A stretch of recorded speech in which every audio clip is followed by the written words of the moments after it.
د تلوسې رادیو قدرمنو اوریدونکو له تاسو هیله کیږي چې د تلوسې رادیو دا چینل سبسکرایب کړئ او زموږ لخوا د مهمو خبرو او معلوماتو څخه برخمن شئ.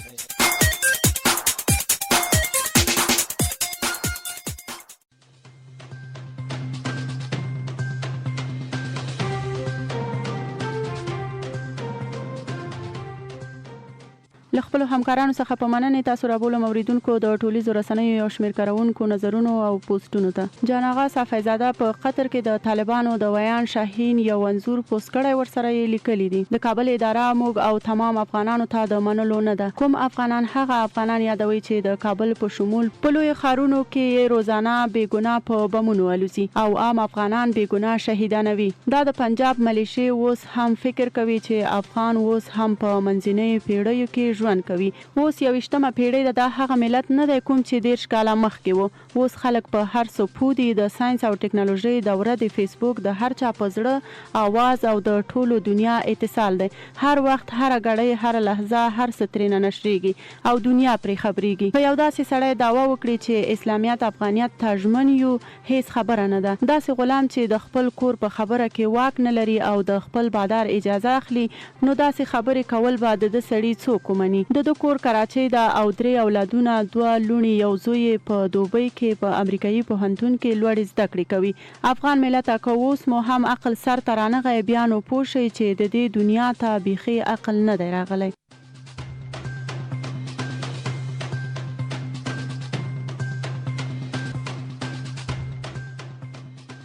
ایوب خاورین لیکي اختر مو مبارک شه. د امرالله صالح د شیراز د استاندارد کیسه ده. د سړی غونې زیږوي. زه ډاډه یم چې موږ هر یو ډیر داسې ارمانجنې کیسې لرو. زه به یو تازه کیسه درته وکړم.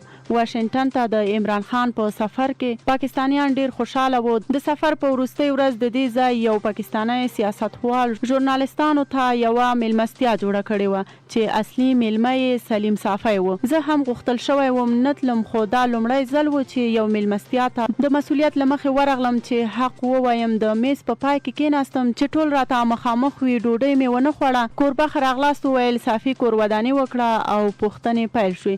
زه پکې افغان وم، نو د امتیاز په توګه د لومړۍ پوښتنې وار ماته راکړل شو. کیسه مې ستراتیژیکه را پیل کړه. مالې تاسې ډیر خوشاله یاستئ. عمران خان لویه توره وکړه او باید خوشحالي وکړئ. په دې پوهیږئ چې موضوع افغانستان و، خو آیا خبر یاست چې په دې تیرو 2 ورځو کې په افغانانو څه تیریدل؟ 40 پاکستانیان چې 80 غوږونه پرې پوري دي په یو ځای کې بیا چیرې په لاس راځي؟ پوښتنه نه وس هم د 40 کالو ګیلې مې ټولې ورته وکړې او همدا لومړی پوښتنه وروستۍ شوه او غونډه ختمه شوه.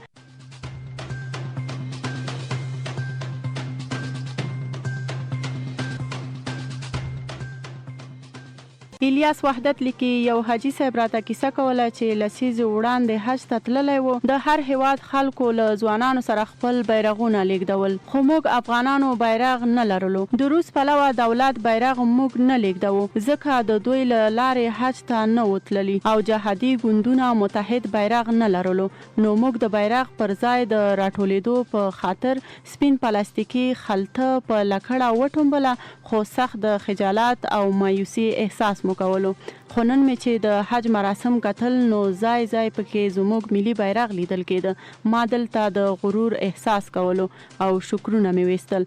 نو حاجیانو به څه احساس کولو؟ بقا او عزت مو د متحد نظام په شتون کې ده. که نظام ونه لرو نو موږ هم نه یو او حیثیت هم نه لرو. د شته ستونزو د حل په هیله.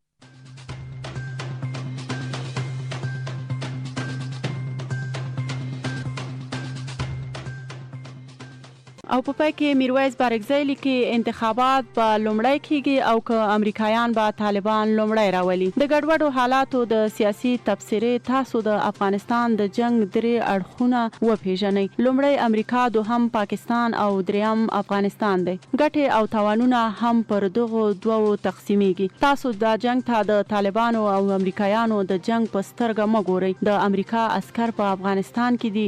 افغانستان خپل عسکر لري او د پاکستان عسکر طالبان هم دي. دا درې به څنګه سوله سره کوي؟ تر ټولو زوروره امریکا ده. ملا شیرانی رحمت الله علیه وایي چې په 1998 کې چې کله روسان د افغانستان ووتل، امریکایانو غوښتل چې افغانستان ته داخل شي، خو د افغان ولس سیاسي شعور ډیر لوړ و. تازه روسان ایستلي ول، نو امریکایان په هیڅ ډول نشوي قبلولی. نو امریکایانو مجاهدین د پاکستان پر لاس په جنگ سره واچول. 15 کاله مجاهدین سره وجنګول شول، د خلکو نفرت ځینې وشو. نو بیا امریکایانو د پاکستان پر لاس طالبان افغانستان ته ولېږل ترڅو د امریکا د راتګ لپاره لاره هواره کړي. طالبان د ټول افغانستان څخه د روسانو او مجاهدینو اسلحې ټولې کړي. تر 2001 کاله طالبان د افغانانو په وژلو او اسلحو ټولولو افغانستان د امریکا د کښ لپاره آماده کړي. هغه و چې امریکایان راغلل. مولانا شیرانی وایي چې امریکایان طالبان راوستل،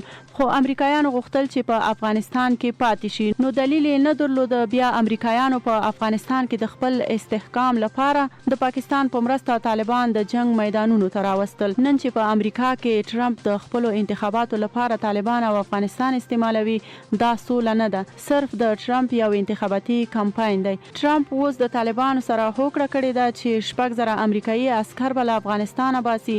حال دا چې دغه 6,000 عسکر د اوباما څخه وروسته ټرمپ افغانستان ته رالیږلي ول. امریکا د افغانستان وختي لا وتلی و.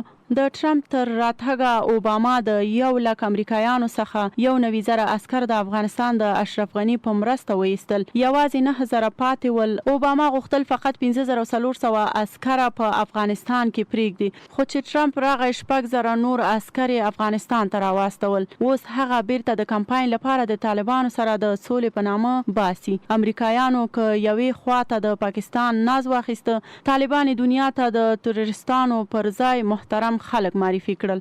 مشري ور جوړه کړله. مشرانو ته روسي، چین، مالیزیا او ازبکستان ته سفرونه ور برابر کړل. بلې خواته امریکا افغان نظام هم خپل اختیار ته پریښی و. د افغان نظام د ضعیفولو او نړولو کوښښ یې ونه کړ. که چیرې امریکا غوښتې وای اشرف غني به یې په 100 ورځو کې ختم کړی وای. عبدالله به یې د 50% واک ترلاسه کولو لپاره تشویق کړی وای. کارزی، اتانور، ظاهر قدیر، تورن اسماعیل به یې په مختلفو ولایتونو کې د اشرف غني پر ضد واک ته رسولی وای. مګر امریکا نه غواړي چې د افغان نظام په نړولو مصرف وکړي.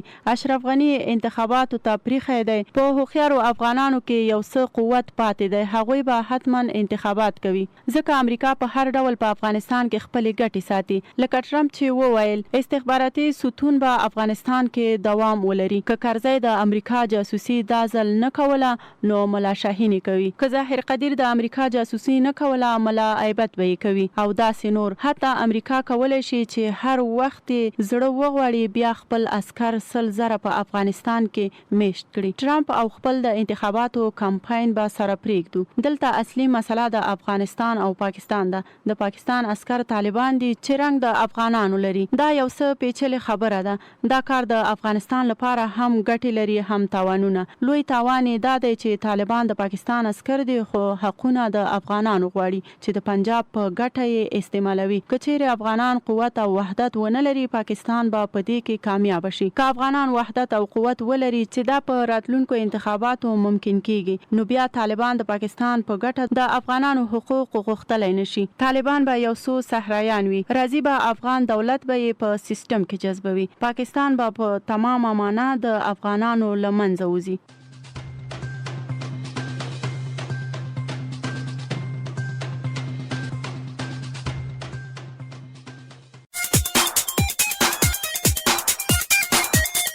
د تلوسې رادیو قدرمنو اوریدونکو، له تاسو هیله کیږي چې د تلوسې رادیو دا چینل سبسکرایب کړئ او زموږ لخوا د مهمو خبرو او معلوماتو څخه برخمن شئ.